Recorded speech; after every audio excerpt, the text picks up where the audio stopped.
Hello guys, welcome to my channel S Priya Academy. तो आज हम बताएंगे एपिसोड 2 बौद्ध धर्म की एपिसोड 2। आप अगर एपिसोड 1 नहीं देखे हैं तो एपिसोड 1 जरूर देखिएगा एस प्रिया एकेडमी चैनल पे जाकर।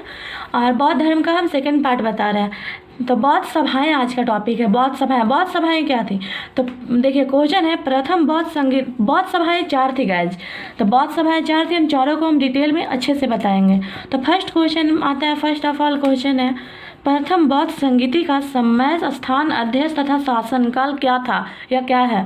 तो सभा था प्रथम बौद्ध संगीति, पर समय 483 ईसा पूर्व, स्थान राजगृह, अध्यक्ष महाकश्यप, शासनकाल अजातशत्रु। अब बौद्ध सभाएं का एक तो हो गया, सेकंड क्या है इसके बारे में जानते हैं। तो सेकंड है, द्वितीय बौद्ध संगीति का समय, स्थान, अध्यक्ष तथा शासनकाल क्या था? तो द्वितीय बौद्ध संगीति का समय, तो सभा देखिए, सभा क्या है? द्वितीय बौद्ध संगीति, समय क्या है? 383 ईसा पूर्व, स्थान है वैशाली, अध्यक्ष सभाकामी है, शासनकाल कालाशोक है। अब हम थर्ड सभाएं के बारे में पढ़ेंगे गाइज। अब देखिए गाइज, नेक्स्ट टॉपिक है तृतीय बौद्ध सभा क्या है? तो तृतीय बौद्ध संगीति का समय, स्थान, अध्यक्ष तथा शासनकाल क्या था? तो सभा तृतीय बौद्ध सभा था, समय 255 ईसा पूर्व, स्थान पाटलिपुत्र, अध्यक्ष मोगलीपुत्र 30, शासनकाल अशोक है। तो अब चौथा एंड लास्ट बौद्ध सभा है। देखिए, तो चतुर्थ बौद्ध संगीति का समय, स्थान, अध्यक्ष तथा शासनकाल क्या था? तो सभा में चतुर्थ सभा है, समय ईस्वी के प्रथम शताब्दी, स्थान है कुंडलवन, अध्यक्ष है वसुमित्र अश्वघोष, शासनकाल है कनिष्क। तो गाइज आई होप कि आपको चारों शासनकाल के बारे में, चारों सभाएं के बारे में पता चल गया और समझ में आ गया होगा। अब इसके बाद नेक्स्ट टॉपिक क्या आता है गाइज कि चतुर्थ बौद्ध संगीति के बाद बौद्ध धर्म को कितने भागों में विभाजित किया गया? बौद्ध संगीति का जो 4 भागों में बांटा गया इसके बारे में हम अभी बता चुके हैं। और इसके बाद बौद्ध धर्म के कितने भागों में विभाजित किया गया? तो बौद्ध धर्म को चतुर्थ बौद्ध संगीति के बाद बौद्ध धर्म को 2 भागों में विभाजित किया गया। तो 2 भागों में कौन कौन विभाजित किया गया, उसका नाम क्या था? तो फर्स्ट है हीनयान और सेकंड है महायान। अब नेक्स्ट क्वेश्चन है, धार्मिक जुलूस का प्रारंभ सबसे पहले किस धर्म ने शुरू किया? तो गाइस देखिए, धार्मिक जुलूस का प्रारंभ सबसे पहले बौद्ध धर्म में किया गया है। अब नेक्स्ट क्वेश्चन है, बौद्ध धर्म में सबसे पवित्र त्यौहार किसे माना जाता है? तो बौद्ध धर्म में सबसे पवित्र त्यौहार वैशाख पूर्णिमा को माना जाता है, जिसे लोग बुद्ध पूर्णिमा के नाम से भी जाने जाते हैं। बुद्ध पूर्णिमा बौद्ध धर्मों के लिए क्यों पवित्र माना जाता है? अब क्वेश्चन ये भी आता है कि बुद्ध पूर्णिमा ही और उनका फेवरेट त्यौहार क्यों रहा? तो क्योंकि बुद्ध पूर्णिमा के दिन भगवान बुद्ध का जन्म हुआ था और साथ ही ज्ञान की प्राप्ति भी भगवान बुद्ध जो थे बुद्ध पूर्णिमा वाले दिन ही लिए थे। इसीलिए उनके धर्म बौद्ध धर्म में महापरिनिर्वाण की प्राप्ति हुई, इसीलिए उसी दिन उनका बुद्ध पूर्णिमा का उत्सव मनाया जाता है। उनका फेवरेट त्यौहार रहा, सबसे पवित्र त्यौहार माना गया। अब देखिए, बुद्ध ने सांसारिक दुखों से 4 आर्य सत्यों का उपदेशों में क्या दिया? तो बुद्ध जो थे सांसारिक दुखों का 4 आर्य सत्य को उपदेश में दिया है 4। पहला क्या है? दुख, सेकंड में दुख समुदाय, थर्ड में दुख निरोध और फोर्थ में दुख निरोध गामिनी प्रतिपघा। देखिए गाइस, फोर्थ में दुख निरोध गामिनी प्रतिपघा है। तो आपको इसमें से बहुत सारे क्वेश्चन समझ में नहीं आ रहा होगा गाइस, अगर आप एपिसोड 1 देखेंगे तो ज़्यादा समझ में आएगा। जैसे कि देखिए, ये महापरिनिर्वाण क्या है? तो ये एपिसोड 1 में हम पूरा डिटेल में बताएं। आई होप आप देखेंगे तो ज़्यादा ही समझ में आएगा। तो चलिए गाइस, नेक्स्ट क्वेश्चन में बढ़ते हैं। नेक्स्ट क्वेश्चन देखिए, संसारिक दुखों से छुटकारा पाने के लिए बुद्ध ने अष्टांगिक मार्ग की बात क्या कही? अष्टांगिक मतलब 8 मार्ग की बात कही है संसारिक दुखों से छुटकारा पाने के लिए भगवान बुद्ध ने। तो क्या क्या कहे हैं? फर्स्ट में देखिए क्या है? सम्यक दृष्टि, सेकंड में है सम्यक संकल्प, थर्ड में सम्यक वाणी, फोर्थ में सम्यक कर्मांत, 5 में है सम्यक आजीव, 6 में है सम्यक व्यायाम, 7 में है सम्यक स्मृति एवं 8 में है सम्यक समाधि। अब नेक्स्ट क्वेश्चन है गाइज, बुद्ध के कहे अनुसार अष्टांगिक मार्गों का पालन करने के बाद मनुष्य के भाव तृष्णा क्या हो जाती है? तो बुद्ध के कहे अनुसार अष्टांगिक मार्गों का पालन करने के बाद मनुष्य के भाव तृष्णा जो है नष्ट हो जाती है।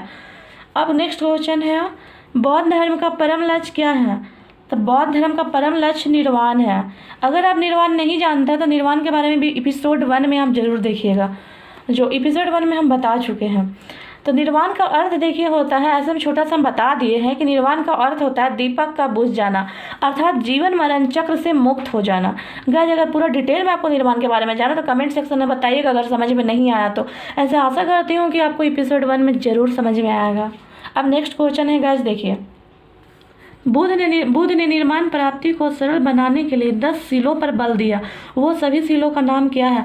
बुद्ध जो थे, भगवान बुद्ध जो थे, आप निर्माण बनाने के लिए, प्राप्ति को सरल बनाने के लिए 10 सीलों का बल क्या क्या दिया, उसका नाम हम पूरे डिटेल में बता रहे हैं।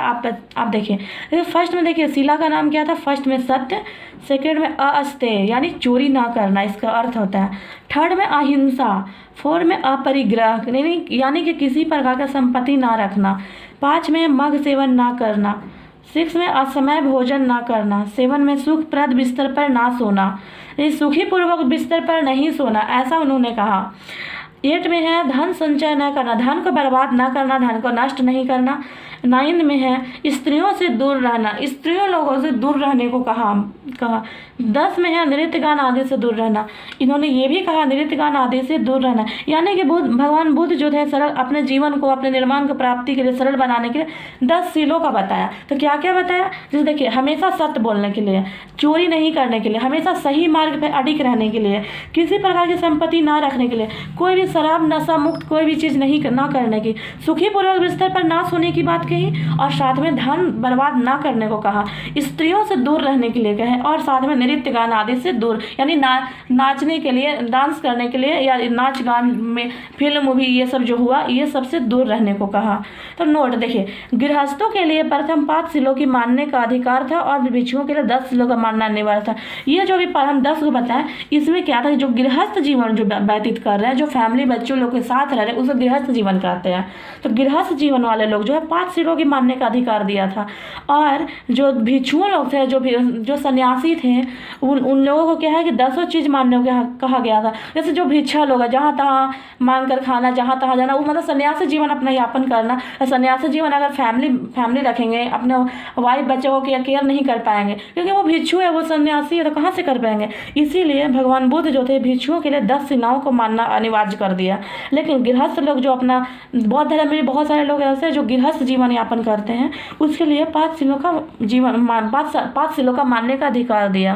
तब नेक्स्ट क्वेश्चन देखिएगा, नेक्स्ट क्वेश्चन है बुद्ध ने किस वर्गों का उपदेश दिया? तो बुद्ध ने किस वर्गों का उपदेश दिया? तो बुद्ध जो है मध्यम वर्ग के उपदेश दिया। मध्यम वर्ग मार्ग यानी कि मध्यमा प्रति पढ़ा। देखिए, अब ये सब क्या है, अगर आपको भिक्षुक वगैरह आप नहीं जानते हैं, या फिर भिक्षुओं क्या होता है क्या नहीं होता, तो देखिए हमारा बिहार जो है, हमारा बिहार में बोध गया जैसे इंटरनेशनल जगह है, यहाँ पे बौद्ध भिक्षुओं लोग का बहुत सारे लोग आते हैं। यहाँ पे फंक्शन होता है, दलाई लामा आते हैं, दलाई लामा ये सब आते हैं। क्यों आते हैं? और हम लोग में से बहुत सारे लोग घूमने के लिए भी जाते हैं, वेकेशन पे या छुट्टी पे, पिकनिक पे कहीं ना कहीं जाते हैं। तो क्यों जाते हैं गाइज? क्योंकि मतलब उन्हें वहाँ अच्छा लगता है, क्योंकि भगवान बुद्ध की वहाँ ज्ञान की प्राप्ति हुई थी, इसीलिए उन सब लोग वहाँ जाते हैं। और अगर आप लोग नहीं जानते, भिक्षु लोग को नहीं देखें, तो आजकल तो टेक्नोलॉजी का ज़माना, गूगल पे देखिए, मोबाइल में देखिए, अगर आपको फेस टू फेस देखना है तो आप, आई होप कि आप अगर बोध गया जाएंगे तो ज़्यादा अच्छा रहेगा। बोध गया में बहुत सारे भिक्षु लोग मिलेंगे, बहुत सारे बौद्ध धर्म के लोग मिलेंगे जो काफ़ी अच्छे होते हैं, बहुत अच्छे नेचर के होते हैं गाइस। तो ज़रूर आप लोग देखिएगा अगर जाकर, तो वहाँ जाने के बाद और भी ज़्यादा समझ में आपको आएगा। आज का टॉपिक यहीं तक है, और अगर क्वेश्चन रहा तो आगे वाला एपिसोड में ज़रूर लेंगे। अगर एपिसोड 1 और 2 नहीं देखे गाइज तो ज़रूर देखिएगा। थैंक यू गाइज, एंड मेरे चैनल एस प्रे एकेडमी को सब्सक्राइब कीजिए, लाइक कीजिए, एंड अपने दोस्तों और रिलेटिव के साथ शेयर कीजिए।